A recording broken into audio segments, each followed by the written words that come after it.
and have more in your life.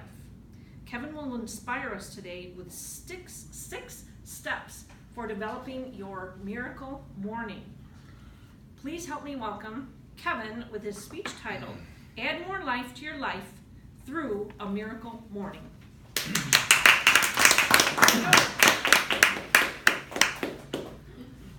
Kevin, are we going to be recording today? Awesome. Thank you. Appreciate it. Fellow Toastmasters and guests, if you could have 10 more years in your life, would you take it? Yeah? Pretty easy one to answer, isn't it? Second question I have is, what would you do with it? Who would you spend the time with? How would you contribute? Would you go for a walk in the park for 10 years? Would you travel? Would you spend 10 more years with your family and your loved ones? It has us pondering how we would spend that time. If you could get it, would you be willing to go to the ends of the earth to achieve it? Fortunately, we don't have to go to the ends of the earth to achieve it. We just have to make a subtle shift in our habits. Benjamin Franklin said, early to bed, early to rise makes a man and woman healthy, wealthy, and wise. Now, this is not a speech about waking up early and simply shifting and lopping off our sleep patterns so that we're sleep deprived. But rather, it is a speech about intentionality and taking time back that is otherwise left to the unknown and to the unneeded slumber. Some dude said, you snooze, you lose. Don't know who that was or how it applies to this speech. I could go there, but that would be rather insipid. The premise of a miracle morning is twofold. Number one, it's about personal responsibility, taking absolute responsibility for everything that happens to us in our lives. And number two, it's about intentionality, being completely intentional about the way that we are choosing to show up in our worlds, with our families, with our work, with our life work, with our vision of our lives, and then looking back at a life well lived without the pain of regret. That's what it's all about. I was inspired by the book written by Hal Elrod several years ago. Hal was a victim of a tragic drunk driving accident. He was put into a coma. He had a series of things he went through in his own life which inspired him to write a book and help others. He's helped thousands, if not millions, of people change their lives around and live with more intentionality. He's done that for me, and I'd like to share with you his process today.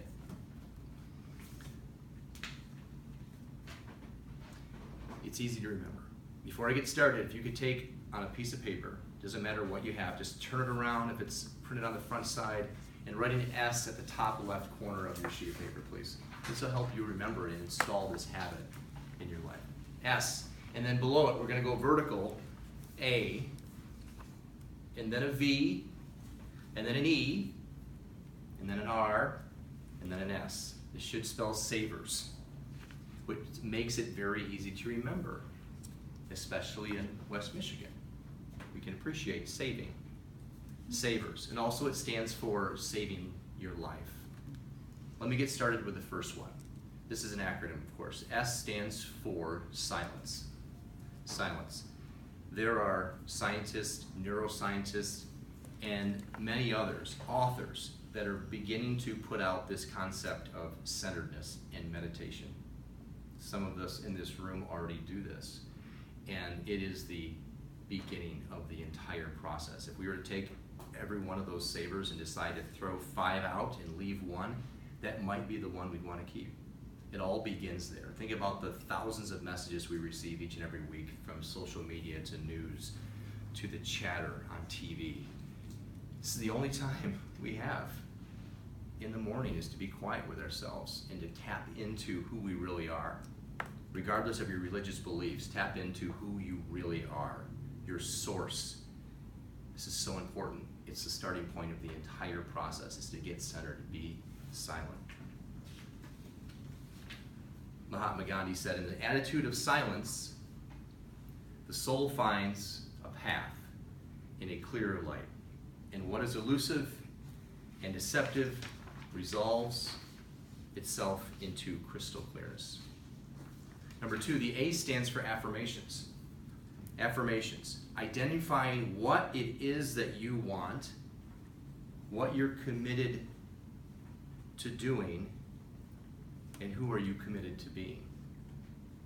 And then affirming those and what it does is it programs your subconscious mind to believe what you tell it, because it doesn't know the difference. It's a hypnotic effect. The most famous version of affirmations comes from Muhammad Ali, perhaps the greatest. I am the greatest. This man became great because he believed he was great. And then he told the world he was great. Seemed to have worked, didn't it? Affirmations. Next, we have the V, which stands for visualization. Again, a work on the subconscious mind. The subconscious mind does not know the difference from reality and that which we are imagining.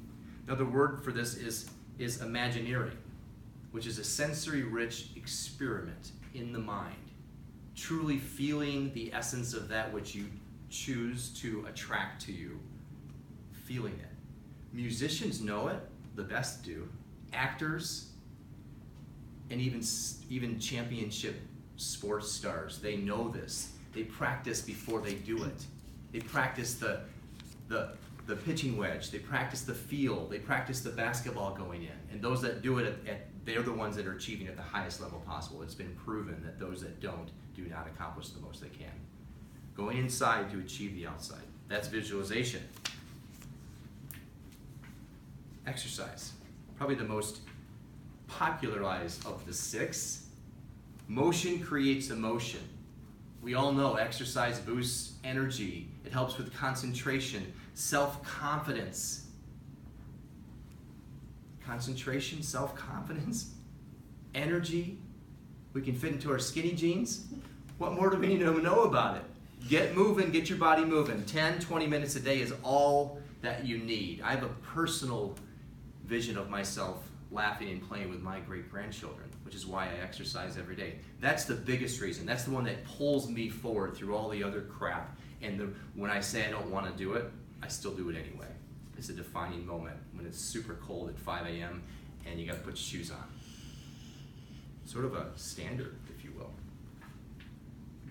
Lastly, learning through reading. This is not last. This is second to last. Reading is learning from experts. We can read 10 to 15 minutes a day and allow us to read 18 books a year. What can we do with that information? Who can we help? How can we help in our work, in our private lives, in our extracurricular things that we really want to do with our lives? Through reading, we are standing on the shoulders of giants. It doesn't take a lot. 10 to 15 minutes a day equals 18 books a year. Lastly, we have the final S, which is scribing, otherwise known as journaling. There's a couple types of journaling that one can do. The 2 that come to mind is a sincere focus on gratitude. Spending time in gratitude for 10 to 15 minutes a day works wonders. And in fact, it's the starting point of attraction of what you want. By being grateful, you can attract more of what you want. It's sort of the secret. And number 2, it can be just a free-form brain dump, waking up in the morning and just getting out on paper the things that you've been thinking about. Just write. You're not thinking about it, you're just dumping. And it's been coined windshield wipers for the soul. 15 to 20 minutes, doesn't matter, you're not even thinking about it. Your hand is moving, in fact, you're wondering who's writing for you.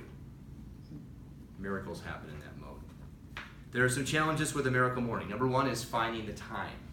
When do I do it? Well, in the name, it says morning. It doesn't say miracle afternoon.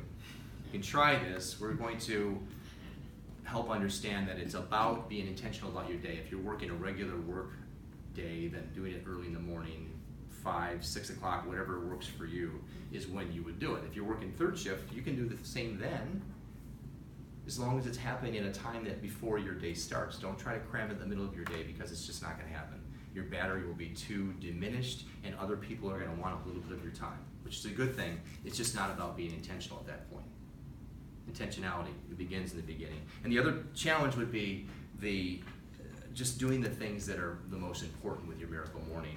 It's not checking email, it's not watching the news, it's not reacting to someone else or text or social media. The 6 activities that I've outlined for you are the most impactful and immediate if you're looking to make a difference in your life and others. If you choose to do a miracle morning, it'll help provide you with new levels of energy, clarity, and focus. It has for me. We all have the same 168 hours in the week. By choosing a miracle morning, you'll find miracles in your life that you didn't know even existed. Thank you.